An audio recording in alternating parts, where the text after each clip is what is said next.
Hello everyone, स्वागत है आपका आपके अपने चैनल हंसराज स्टडी मटेरियल में। तो फ्रेंड्स, आज हम एक और नया टॉपिक लेकर आए हैं जिसमें हम पढ़ने वाले हैं सप्तांग सिद्धांत। जो कौटिल्य ने सप्तांग सिद्धांत बताया है राज्य के लिए, वो क्या है?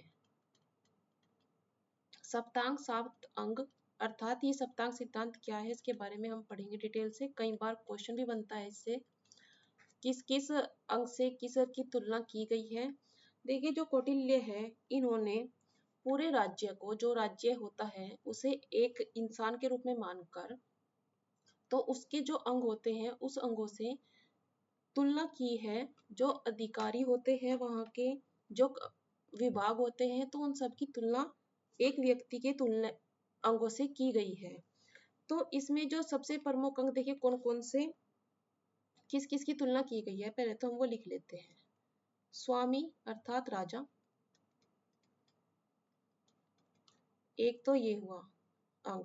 दूसरा अंग इसमें है अमात्य, अमात्य अर्थात जो मंत्री है इनके वो।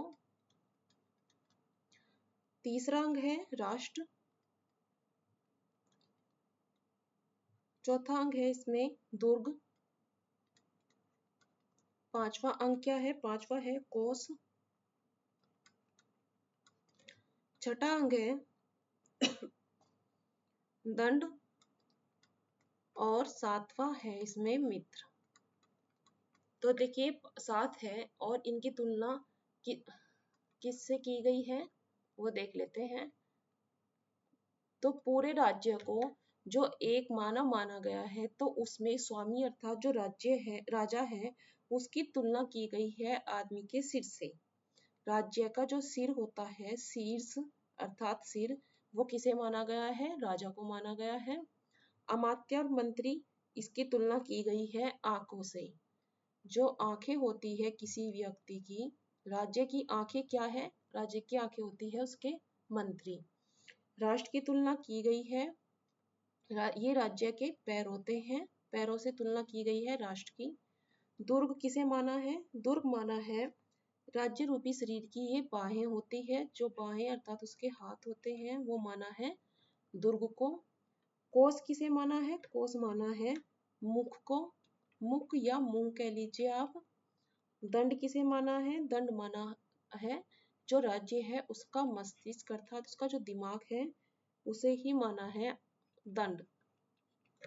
मित्र किसे माना है? मित्र माना है राज्य के जो कान होते हैं, वो माना गया है मित्र को। तो जो कौटिल्य है, उन्होंने सबसे प्रमुख अंग किसे माना? उसे माना स्वामी अर्थात राजा को।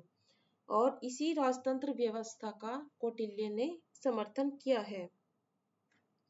इसके अलावा कौटिल्य अर्थात चाणक्य ने राजा के लिए कुछ गुण भी बताए हैं, जैसे कि राजा कौन होना चाहिए? वो ऊंचे कुल का हो, वो दैवीय शक्ति हो, वृद्धजनों की बात सुनने वाला हो, धार्मिक हो, परस्पर विरोधी बातें ना करे, सबकी बातें सुने, उसका लक्ष्य ऊंचा हो, उसमें उत्साह काफी ज्यादा हो, और उसकी जो परिषद है, इसने कहा है जो मंत्री परिषद है वो बड़ी होनी चाहिए। कौटिल्य के अनुसार मंत्री परिषद बड़ी होनी चाहिए, और सामंत राजाओं को अपने वश में रखने की सामर्थ्य एक राजा को रखनी चाहिए। राजा की बुद्धि तीक्ष्ण होनी चाहिए, उसकी स्मरण शक्ति, बुद्धि और बल उसमें अच्छे से होना चाहिए। कई सारे शिल्पों में उसे निपुण होना चाहिए। तो ये कुछ प्रमुख गुण कौटिल्य ने बताए हैं एक राजा के, क्योंकि कौटिल्य ने राजा को ही प्रमुख अंग माना है। तो ये था सप्तांग सिद्धांत, कई बार एग्जाम में आया है, इसलिए हम इस टॉपिक को यहाँ लेकर आए। तो फ्रेंड्स, आपको हमारा टॉपिक कैसा लगा?